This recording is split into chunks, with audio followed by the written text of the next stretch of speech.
সুপ্রিয় দর্শক, আসসালামু আলাইকুম। আমার ছোট্ট ছাদ বাগানের পক্ষ থেকে আপনাদেরকে প্রীতি আর শুভেচ্ছা।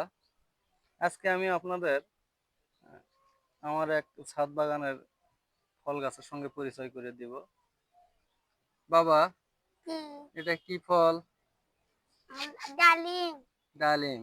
এটা আসলে আমাদের দেশি যে ফলটা সেটা হচ্ছে ডালিম। এটা অবশ্য আনার বলে, কেউ বলে মস্কট, আবার কেউ বেদেনাও বলে। তো এটা খেতে কেমন বাবা, খাইছো? হ্যাঁ, মজা। খুব মজার না? হ্যাঁ।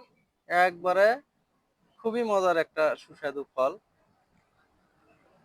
তো আপনারা ছাদ অযথা ফেলে না রেখে বিভিন্ন ফলমূলের গাছ লাগাতে পারেন। ধন্যবাদ সবাইকে।